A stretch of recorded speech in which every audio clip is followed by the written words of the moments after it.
Well, we've got 2 new rows of ElectroNet from Premier 1. Stick around and see what project we're working on today.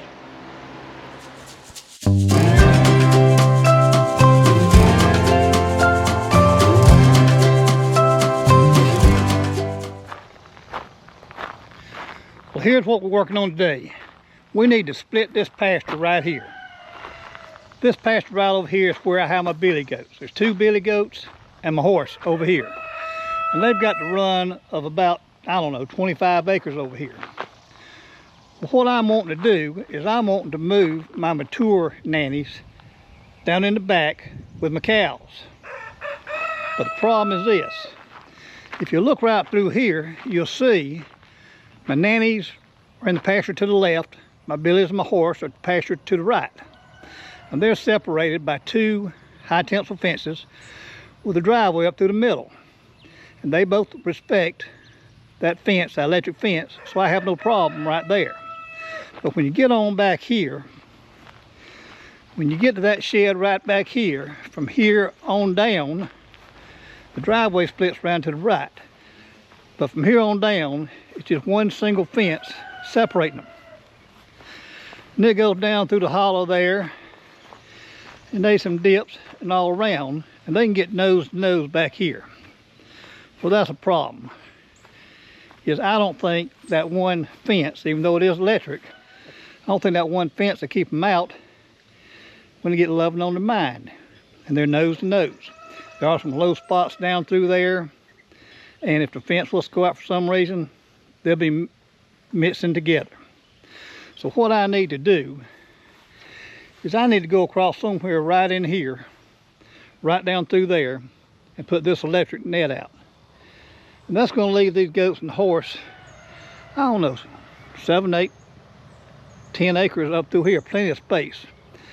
If I separate them right here, the goats to the left, then my nannies in the back, and they'll be able to utilize this little barn right here. Hopefully that'll do the job.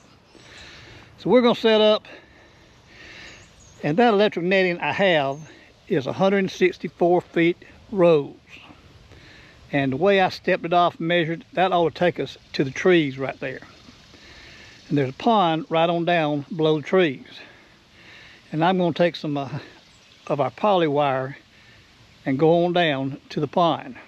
Because I think this area up here that's open is going to be the most crucial area to keep them out. So we're going to get started. So let's see what we can do. Now what I've done, I took one of my poly wire reels. I pulled me a straight line down through there to give me something to work off of, so I can try to keep this fairly straight. And I've taken my first row, and I've rode it out, and I laid it out beside our wire. Now these have what they call the PrimaPost in them. They're supposed to be a little more rigid and a little more sturdy than the regular fiberglass post. And according to Premier 1, that's the reason that they can go 164 feet in a row versus 100 feet. So what we're going to do is we're going to see if we can get started and see if we can get some posts in this hard ground.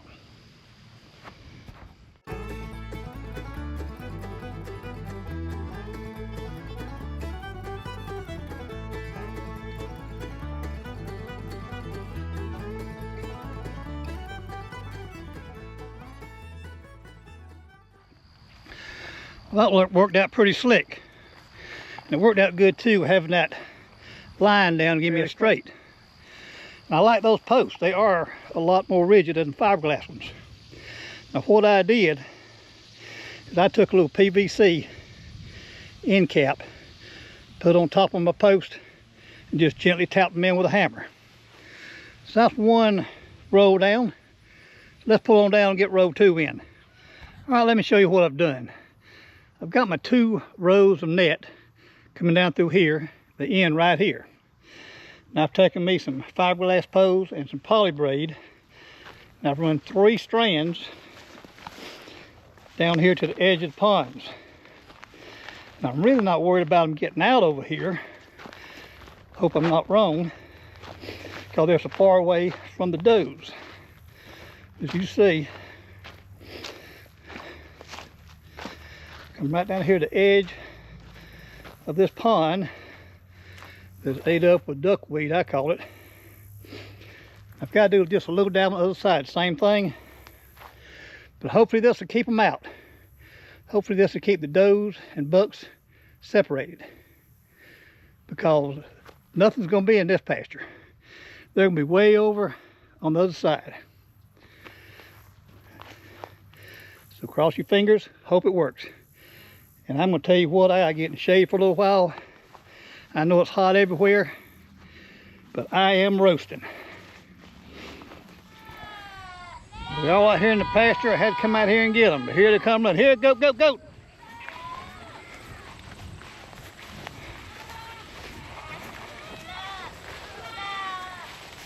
Now let's see if they'll follow me right through the gate to the other side without getting distracted.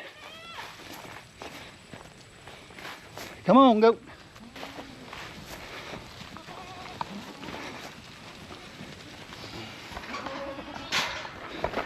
All right, let's see how this is going to work out.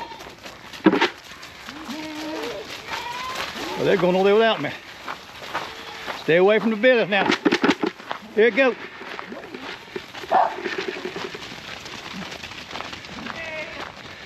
Looks like they've done this before, doesn't it?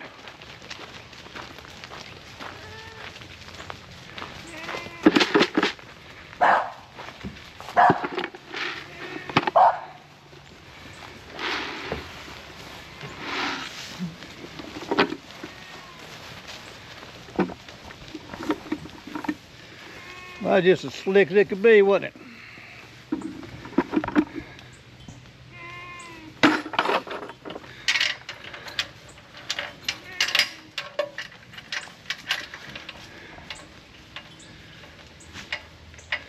Look like they're all here except that little brownie. And I don't care if she stays over there or not. All right, let's go let the babies out now. Well, the little brown goat did come on, so we got them all over there now. There's 13 of them. So now, let's turn the babies out. See if they'll cooperate.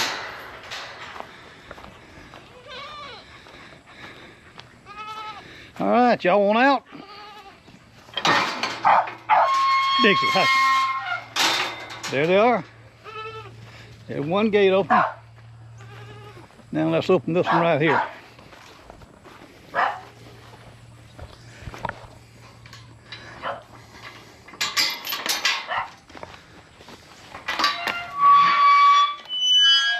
All right, there's that gate open. Y'all are free, come on. There to go out the gate.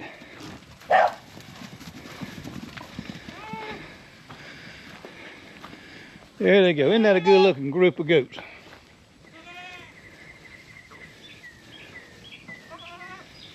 All right, y'all get out and get you some grass. Enjoy.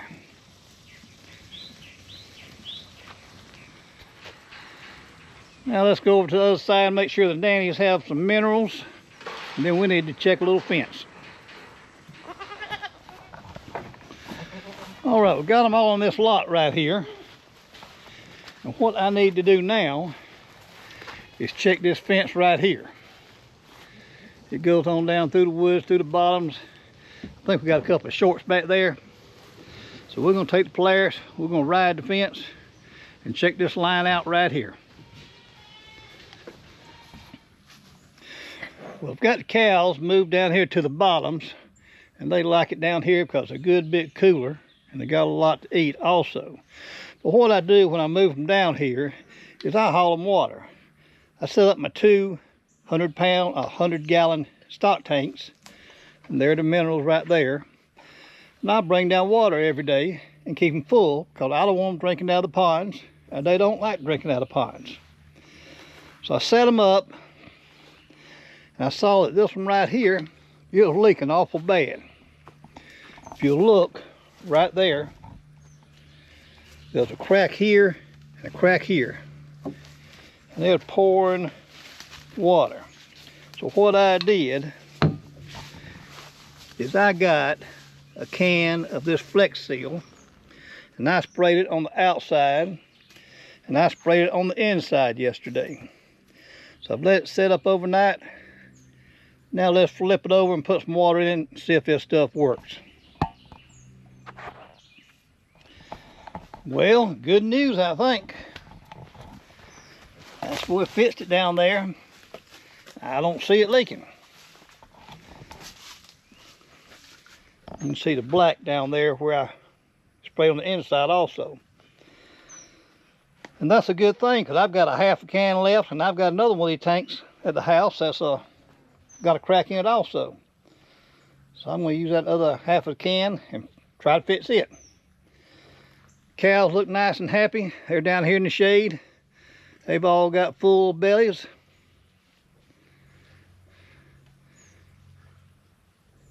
So let's walk over to the creek. I want to show you something else over there while I got you. Well, there's the creek. Actually, they call it a river. We're at the upper end of the river. As you see, I've got 2 strands, high tensile fence, run around through here, keeping them out of the river. Now we'll use trees. If I got one where I need it in the right spot to attach to, and then put these fence posts in between. Well, I got coming down through here, and I looked. I said, good gracious.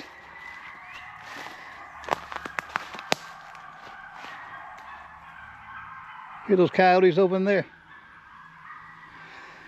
I got coming out through here, and I looked. And so I'll be doggone. I want you to look at there. Beavers had gnawed this tree down. And I had 2 insulators attached to it. You can see right there and there. So I guess once they got it gnawed down, it fell over. They figured out they couldn't do anything with it because the fence was attached to it. So I just drug it out of the way and drove a metal T-post in there. But the beavers were trying to let my cows out. We need to come back down here with a chainsaw and clean this up.